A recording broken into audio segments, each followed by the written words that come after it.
بسم اللہ الرحمن الرحیم لم يكن الذين كفروا من أهل الكتاب والمشركين منفكين حتى تأتيهم البينة۔ وہ لوگ جنہوں نے اہل کتاب اور مشرکین میں سے کفر کیا باز آنے والے نہ تھے یہاں تک کہ ان کے پاس کھلی دلیل آئے۔ انس رضی اللہ عنہ سے روایت ہے کہ نبی صلی اللہ علیہ وسلم نے ابی بن کعب رضی اللہ عنہ سے فرمایا، ان اللہ امرنی ان اقرأ علیک لم یکن الذین کفروا قال وسمانی قال نعم فبکا۔ صحیح بخاری کتاب التفسیر باب سورۃ لم یکن، حدیث نمبر 4959۔ اللہ تعالیٰ نے مجھے حکم دیا ہے کہ میں تمہیں لم یکن الذین کفروا پڑھ کر سناؤں۔ ابی رضی اللہ عنہ نے کہا، اور کیا اللہ نے میرا نام بھی لیا ہے؟ آپ نے فرمایا ہاں۔ تو ابی رضی اللہ عنہ یہ سن کر خوشی سے رونے لگے۔ آیت نمبر 1، لم یکن الذین کفروا من اہل الکتاب والمشرکین منفکین۔ فک یفک فکن باب ناصر ینصر سے، فک الشیء کسی چیز کو دوسری سے جدا کرنا، العقدہ گرہ کھولنا، اور الخاتمہ مہر توڑنا۔ انفکا ینفکو باب انفعال ایک چیز کا دوسری چیز سے الگ ہونا جس کے ساتھ وہ خوب جڑی ہوئی تھی، جیسے انفک العظم ہڈی اپنے جوڑ سے الگ ہو گئی۔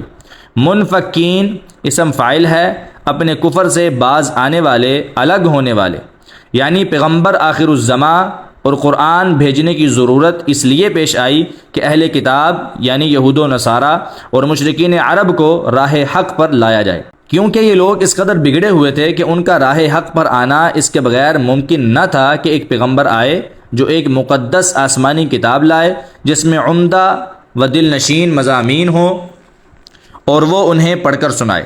کسی حکیم یا صوفی یا عادل بادشاہ کے بس کی بات نہ تھی کہ انہیں راہ راست پر لے آتا۔ اشرف الحواشی۔ رسول من اللہ یتلو صحفا مطہرہ، اللہ کی طرف سے ایک رسول جو پاک صحیفے پڑھ کر سنائے، فیہا کتب قیمہ، جن میں لکھے ہوئے مضبوط احکام ہوں۔ آیت نمبر 2 اور 3، رسول من اللہ یتلو صحفا مطہرہ، قرآن مجید کو صحفا مطہرہ اور اس میں موجود احکام اور صورتوں کو قیمتن یعنی نہایت مضبوط قرار دیا ہے کہ ان میں کسی قسم کی ناپاک بات یا کمزور اور بے بنیاد قصہ یا حکم نہیں ہے۔ اگر کسی شخص کو رسول اللہ صلی اللہ علیہ وسلم کے لائے ہوئے پاک صحیفوں اور ان میں لکھے ہوئے مضبوط احکام کی پاکیزگی اور مضبوطی معلوم کرنے کا شوق ہو تو وہ قرآن مجید کا بائبل کے مجموعے میں موجود پہلے صحیفوں کے ساتھ موازنہ کر لے، جن میں صحیح باتوں کے ساتھ عقل و اخلاق سے گری ہوئی باتیں، واضح تعریف شدہ احکام اور اللہ تعالیٰ کی ذات گرامی اور انبیاء کرام کی توہین اور ان پر تہمتوں کی نجاست صاف نظر آتی ہے۔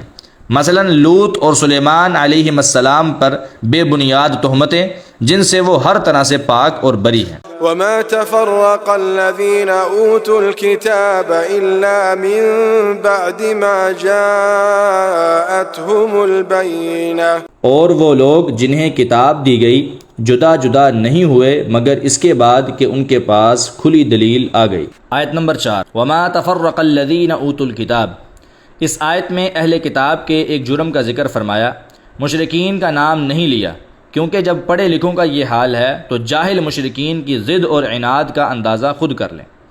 اہل کتاب کا یہ جرم ان کا باہمی تفرقہ تھا، اور اس جرم کا ارتکاب انہوں نے رسول اللہ صلی اللہ علیہ وسلم کی تشریف آوری سے پہلے بھی کیا اور آپ کی آمد پر بھی۔ آپ کی تشریف آوری سے پہلے وہ 72 فرقوں میں بڑھ چکے تھے۔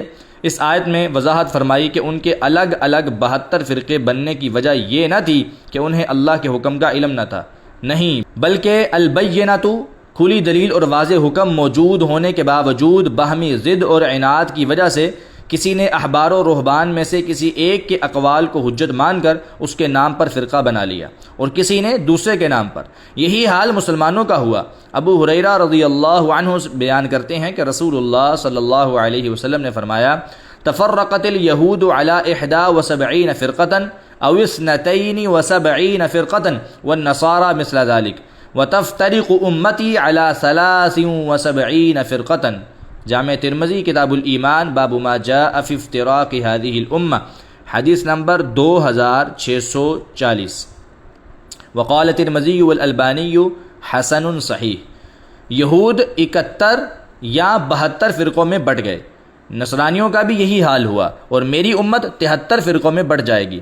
اس افتراق کا حال پہلے بھی یہ تھا اور اب بھی یہی ہے کہ تمام امت اللہ کے نازل کردہ احکام پر متفق ہو جائے، علماء کے اقوال سے کتاب و سنت سمجھنے میں مدد لی جائے، مگر ان میں سے کسی کے قول کو شرع سمجھ کر فرقہ نہ بنایا جائے، بلکہ جہاں اس کی بات وحی الہی کے خلاف ہو، خواہ کتنا ہی بڑا آدمی کیوں نہ ہو، اسے یکسر ترک کر دیا جائے۔ نمبر 2، رسول اللہ صلی اللہ علیہ وسلم کی تشریف آوری کے بعد آپ پر اہل کتاب کے ایمان نہ لانے کی وجہ یہ ہرگز نہ تھی کہ انہیں آپ کے سچا ہونے میں کوئی شک تھا، بلکہ پہلی کتابوں میں آپ صلی اللہ علیہ وسلم کی واضح بشارت اور نشانیاں موجود ہونے کی وجہ سے وہ آپ کو اپنے بیٹوں کی طرح بلکہ اس سے بھی بڑھ کر پہچانتے تھے، مگر محض حسد اور عناد کی وجہ سے آپ کے بارے میں جدا جدا ہو گئے۔ کوئی ایمان لے آیا اور کوئی کفر پر ڈٹا رہا۔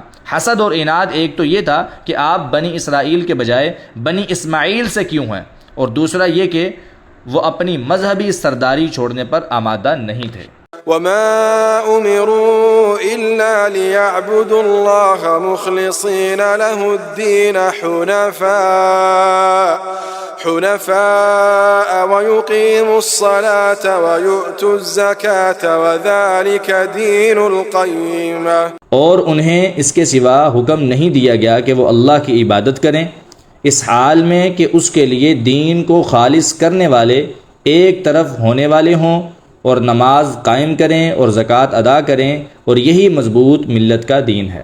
آیت نمبر 5، وما امروا الا ليعبدوا الله مخلصين له الدين حنفاء ويقيموا الصلاة ويؤتوا الزكاة وذلك دين القیمہ۔ القیمہ قام یقوم سے فیعلۃ کے وزن پر صفت کا صیغہ ہے، جس میں تا مبالغے کے لیے ہے، نہایت مضبوط، سیدھی، جس میں کوئی کجی نہیں۔ ای ذالک دین الملت القیمہ، یعنی یہی مضبوط ملت کا دین ہے۔ حنفاء حنیف ان کی جمع ہے، جو حنفا یحنف حنفا باب ضرب یضرب ہا کے ساتھ سے فعیل بمعنی اسم فاعل ہے، اس کا لفظی معنی ایک طرف مائل ہونا ہے۔ اس کا اکثر استعمال تمام راستوں سے ہٹ کر سیدھے راستے کی طرف آنے کے معنی میں ہوتا ہے، جبکہ جانافہ جیم کے ساتھ کا مطلب سیدھے راستے سے ہٹ کر ادھر ادھر ہو جانا ہوتا ہے۔ اس آیت میں دین کا خلاصہ بیان فرما دیا کہ پہلی امتیں ہوں یا یہ امت، سب میں ایک ہی حکم ہے کہ ایک اللہ کی عبادت کریں، جو ہر قسم کے شرک اور ریا سے پاک اور خالص اللہ کے لیے ہو، اور باطل پر چلنے والے تمام گروہوں سے ہٹ کر ایک اللہ کی طرف یکسو ہو جائیں، جس طرح ابراہیم علیہ السلام ہو گئے تھے، اور نماز قائم کریں اور زکوٰۃ ادا کریں، یہی مضبوط ملت کا دین ہے۔ جب اس امت میں بھی وہی پہلا ہی حکم ہے، اور پہلی امتوں کا اور اس امت کا دین قیم ایک ہی ہے، تو انہیں ماننے سے انکار کیوں ہے؟ إن الذين كفروا من أهل الكتاب والمشركين في نار جهنم خالدين فيها أولئك هم شر البرية۔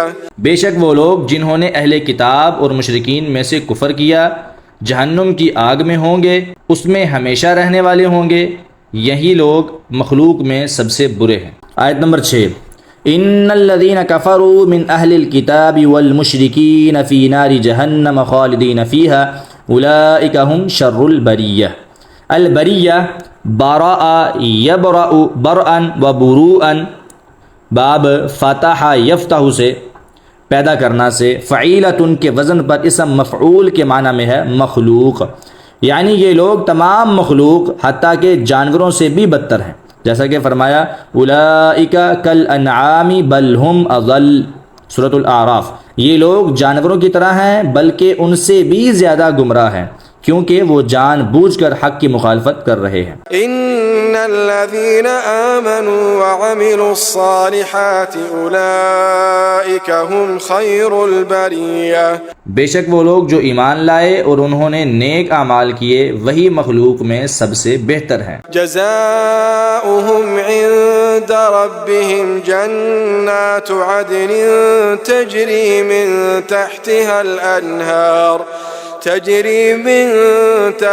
الأنهار خالدين فيها أبدا رضي الله عنهم ورضوا عنه ذلك لمن خشي ربه۔ ان کا بدلہ ان کے رب کے ہاں ہمیشہ رہنے کے باغات ہیں جن کے تلے نہریں بہتی ہیں، وہ ان میں ہمیشہ رہنے والے ہیں ہمیشہ۔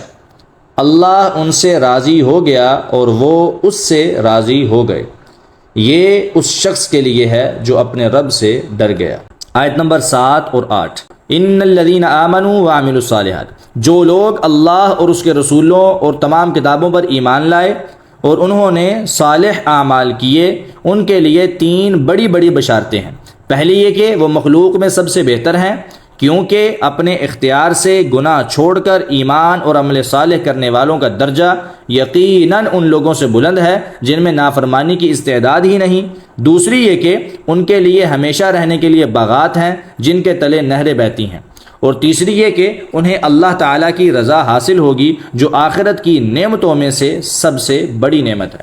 فرمایا وَرِضْوَانٌ مِّنَ اللَّهِ اکبر، سورۃ التوبہ، اور اللہ کی رضامندی سب سے بڑی چیز ہے، اور وہ اللہ سے راضی ہوں گے، یعنی بے شمار نعمتوں کے بعد بھی اگر ان کا دل ہی خوش نہ ہوا تو کیا فائدہ۔ یہ نعمتیں اس کے لیے ہیں جو اپنے رب سے ڈر گیا۔